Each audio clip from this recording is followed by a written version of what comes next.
Good afternoon, EXJW community. This is the Oracle coming in for another edition of my vlog. If this is your first time on my channel, I am a third generation ex-Jehovah Witness. I was born in, my parents were born in, and I left this organization many years ago, decades and decades ago. But I love to give philosophical story time videos that help ex-Jehovah Witnesses and Jehovah Witnesses that are still in to learn about what it's like to leave the organization and to hear encouragement. Today's video is a little different. I have to protect my identity because of my profession, which precludes me from being able to show my face. I really wish I could at times. I'm certainly not the most popular ex-Jehovah Witness advocate. I had no intention of ever even doing more than one video when I first started, but I do like to share little anecdotal stories and things like that. But I'm a published writer. I was trained in journalism, and that's just one of the many hats that I've had over the years. I was encouraged to maybe write my story or share my story because, you know, there are times when I feel like I've lived so many different lives in the time that I've been on this planet. And I wanted to share one aspect of my life. I was talking about it with my husband the other day, and I was like, we were talking about the timeline continuum, which, you know, I'm also a scientist. I'm also trained in that as well.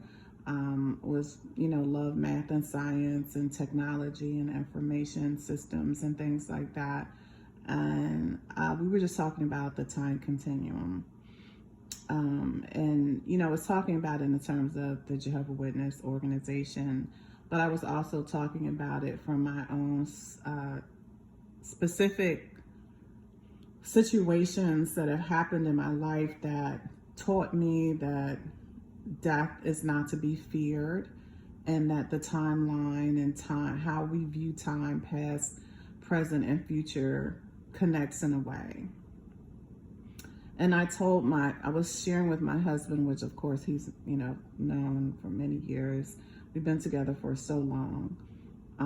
But I was just talking about some of the things that have happened in my life that probably were very significant to me leaving this organization in a way that it probably wouldn't be to someone who had not experienced the things that I had experienced in my life. I am careful about the things that I share because my anonymity is important, but I will share something because I think it's important, and I haven't really decided, you know, how I'm going to title this video, or, you know, even if it's just me sharing a little bit more about myself. But when I was 12 years old, I was hit by a car, and I was severely injured. But one of the things that happened was that I had a fracture in my head, and I was in a coma for 9 days. So I'm actually someone who knows what it's like to have everything going fine, and then you wake up in the hospital and you don't remember what brought you there, and you don't know what happened. So when I was talking to my husband about why I look at the timeline continuum very differently, and again, I will give you that I am a trained scientist as well. So some of the things that I'm saying may be a little bit over the top. Feel free. I don't think it is, honestly. I think that some people just, this is a little bit deeper than and more nuanced than most ex-Jehovah Witness videos. So what is, how do we explain the timeline? How do we explain time? So right now, where I'm talking to you is the present. And then every moment after my moment is the past. And then every moment that I'm walking into is the future. So how do we figure out past, present, and future? And it's really a reference point. So for me, in order for me to accept what was present, there had to be something that I referenced in the past. So that's why when you really get into timeline continuum, you'll notice or you'll learn that all of these things happen in a continuum where they're always referencing each other. So when your timeline is damaged in some way, all of a sudden your past, present, and future collide. So I can talk about that because my timeline was completely knocked on the floor. So basically, I realized when I woke up in the hospital that I had no memory of anything. So people ask me, do you remember getting hit by a car? I don't. And I don't remember, people have asked me, well, what, did you feel anything? Did you hear anything? And I really didn't. I remember one time I think I heard someone, and the only way I can describe it is like being in a deep tunnel and I heard talk. But that was like the only thing that I remember. And that was many, many, days, months later when I started to get my memory back. But when I initially woke up, I didn't have any memory at all. I didn't feel any pain. I didn't feel anything. It was nothing. It was just darkness. The pain that I felt, because I had a lot of injuries, that I had to get a lot of surgery for. It's interesting. I love talking about it because when I tell people all of this stuff, they don't believe me because you can't really, if you met me, you would never know any of the stuff that I'm sharing. Like when I've had people working for me, or I've been in business meetings, or I've been in speaking engagements, and I might mention how I've had a significant thing happen to me, which changed the way that I view my reality and changed my life. They're in disbelief. They're like, when I look at you, I would never believe that any of those things happen. So I feel proud that I can share this. But when I was a kid, you could definitely see all of the things, all of the injuries that I had, and all of the surgeries that I had, even after I was in a coma. But when people ask me, like, what is it like to be in a coma? And I tell them it was nothing. It was just complete darkness. I didn't want to sensationalize it, and I certainly won't. When people are like, I died and came back to life and I talked to God, and I don't discredit anybody's journey. I'm only sharing my own. So when I was in a coma for 9 days, it was like nothing. I didn't experience any pain. I didn't hear, like I said, I had one time when I think they were trying to get me to come out of the coma that I heard talking, but it was like I was in a deep pit. And I heard, some words, but then I just fell back into a deep, dark cushion of nothingness. And then I woke up and I had no reference point. So there was no reference point on which I could say that I was in the present or in the past or the future. And it was such a disconnect that, I had like a reaction where they came in and they immediately, put something in my IV, and I went back to sleep. But that was the hardest part. That's the hardest part of coming out of a coma, is getting your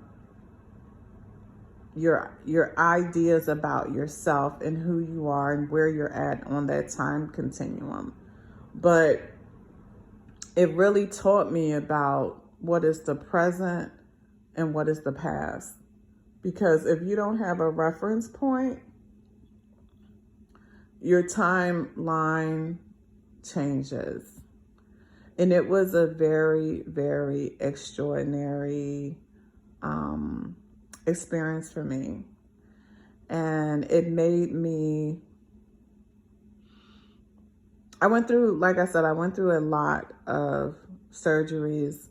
I do believe that I had something happen, and I have to be careful how I share this information. Something happened because of a head injury, and my mother took me to someone who did an experimental technique on my brain. I told my daughter, she's like, "So you're an Avenger?" So, no. But I do believe, and I say this in the cloak of anonymity, and this is just my personal belief, that there are people that have had injuries and have had things happen and have been helped by technology, and they have hypersensory perception. And I'll say no more. So I believe that because of the things that happened that were really terrible, but the technology that was used to help me recover has given me some abilities to perceive things and interpret things differently. And differently could be, well, you have a bad interpretation, or you have a good interpretation, or you have an extraordinary interpretation. That's all up for debate. And I'm not one to like toot my own horn, because, what one person may consider one thing may be something that somebody's like, well, that's just a warped perception. I will say that I've been able to go higher educationally, and I've been able to go higher professionally than I would have ever believed. I've won awards and done things that have never been done before, which I'm extremely proud of. And, I feel like I'm a survivor. You know what I mean? Like, I'm a survivor. It was probably the stuff that happened to me, and having my parent, like, I remember when I woke up, and I will say my jaw was wired shut. And even for me to get the surgery that I had and to have the tech that helped me, it was because I was having severe reactions to being hit. So I went through something that I wouldn't wish on my worst enemy. I've been through the type of pain and the type of reactions that it was almost too much for me to bear at times, to recover. So I tell people, when did I feel the pain? I didn't feel the pain when I was in the coma. When I woke up and had to live, that was the pain. When I had to, get the surgeries and be in recovery, that's when I felt the pain. But being in the coma, it was peaceful. So how does that relate to being a Jehovah Witness? Well, I think that Jehovah Witness organization likes to use death as a fear tactic, destruction as a fear tactic. You will be killed, and they don't believe in hellfire and eternal destruction. But death is this one thing. That's what religion really answers for a lot of people, is what is death, and what happens when we die? What is it, something to fear? Is it something to embrace? Is it something that we're trying to overcome? And I think that, in my opinion, that religion for a lot of people is because of those eternal questions. And I think for someone like myself that actually came as close to death without dying has a unique perspective. And so how can I fear something that wasn't a bad experience for me? Like I said, when I was in a coma, it was peaceful. I wasn't in pain. It was a peaceful cloud of nothingness. When I woke up and I was living and I had to recover, that was the painful part. When I woke up, I felt such pain that my body started convulsing. When I had I remember my grandfather was in the hospital room with me. The rest of my family had went to get something to eat. They had cots that they were sleeping on. And I remember my grandfather, may he rest in peace, came over and he put a mirror in front of my face, and I could not recognize the person that I was staring at. And I had an anxiety attack and passed out. Which my husband was like, why would your grandfather do that? And again, my husband actually had a similar situation. I'm sure it doesn't mind me sharing that he also, he was hit. My husband loves candy. So he had actually crossed the street when he shouldn't have, had left his grandmother's house when he shouldn't have, and crossed a big street just to get candy. And he got hit and hurt his leg. But he wasn't in a coma or anything like that. But I think because we have that shared experience of being young, and lots of people have shared experiences, but he wasn't in a coma. But people know what it's like to be hurt.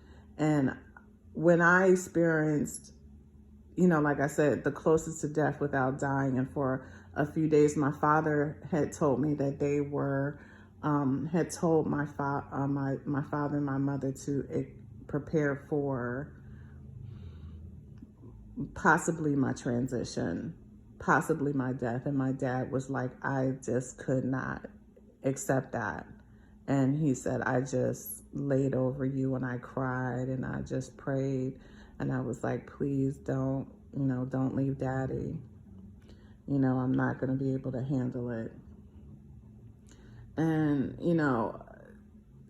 I didn't hear any of that, or maybe that was what I heard. I don't know.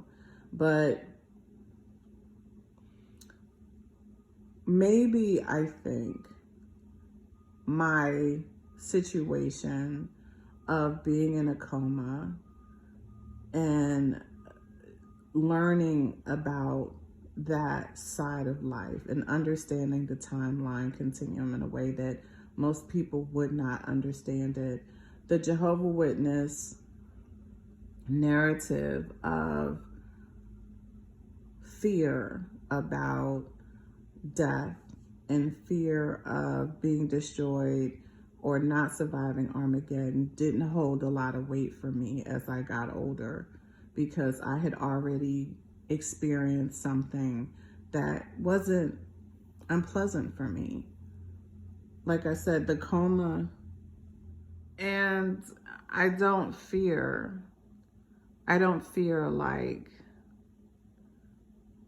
like some people may. So the Jehovah Witness narrative of death didn't move me like it would someone who had not experienced being in a coma. And so I think that is why it was easier for me to walk away, and the fear of Armageddon didn't hold a lot of weight for me. In the live forever in paradise on earth didn't hold a lot of weight for me, because again, I look at the timeline and time differently. I think, than someone who hasn't been in a coma. Because forever in my brain already exists simultaneously as right now and simultaneously as the past. And, and that is only because I understand it, because it was disrupted in a way that most people have not experienced. So they don't, it's kind of like, you know, what is sound? And sound is vibrations that hit your eardrum, right? So, when you get into philosophy, they'll say, if a tree falls in the forest and there's no one around, you know, you know, is there a sound? Is there sound? And, it's a philosophical question, but it's also, if we accept this definition of sound, is it a sound based on vibrations hitting our ear? So for me, forever exists right now. So I started to question the narrative a bit, if I can share that, when I was 15 and 16 years old. And at 15 years old, it had been about 2.5 years since I had recovered. My last surgery was probably 1.5 years before that. And I started to just have some perceptions of life and people and reality that I kind of kept to myself, and I started to just see, see life a little bit differently. And it was probably, if I, as I sit here and I kind of, talk out my ponderings, it definitely impacted the way that I saw life. And it definitely impacted my ability to leave the religion. And it wasn't, I didn't have that fear, but, I also share my story because I'm an advocate for people that have been in accidents and have been burned. And that's kind of how I want to leave it. And have had things happen to them because, I walked around with bandages on my face and on my leg. I walked around with a lot of PTSD that a lot of people didn't understand. And I didn't even understand because I had gone through something so traumatizing. And so when you've gone through something where you've been in a coma and you've had certain things happen to you, you are hypersensitive to certain things. Like I've large sounds and a lot of sounds. They make me slightly uncomfortable now. Of course, I don't freak out or anything. But when I was young, especially when I was in my teenage years, I was still learning how all these things, and I think my family was still learning how all these things impacted me and impacted my ability to interpret life and the world. But I wouldn't change a thing, but I do advocate for understanding and compassion for people and kids like me who were burned, people that were in car accidents, people that, may have had to have a limb replaced or anything. And I've never had any of that other than my teeth. I lost most of my teeth, but I love my falsies, and nobody can really tell that I have it. But, I certainly went through the reconstruction of a lot of things. And, sometimes kids and families and outsiders can be really judgmental or not understanding about what it's like to go through that, because you're different. People want to, attack you. And I remember loving the story of the Elephant Man. of all things, I felt, like I used to always see what I saw when I first woke up from the coma. I was wrapped in bandages. My face was like distorted. My face was wired. My head was in a lot of pain. And I saw this monster, you know what I mean? And it was, months and months of recovery that I went through. And, like I said, when I meet people now, they're like, I would have never known anything like that happened. But what they see and what is in my brain is so different. Now, I don't see that person anymore, but I think it's still in me somewhere. And, and that's why I always say to have compassion for people that look different, that have, marks and scars and moles and different things on their face and skin and legs and missing limbs and things like that, because they're survivors. I'm so proud that I'm still here, that, I was in a coma, that I had this terrible thing happen. And any reminders when I look on my body, it's just like, it's a sense of pride for me. I'm so proud that I'm still here. And this really, really wasn't about being an Jehovah Witness, but more just story time sharing. We are survivors, whether we have literal scars or, non-literal scars. We're still here, and we have to embrace that, and we have to be proud of what we've been able to overcome. So with that being said, I hope you enjoyed my story, a little bit more of me sharing my life with you. I hope you have a blessed day, and we'll talk very soon.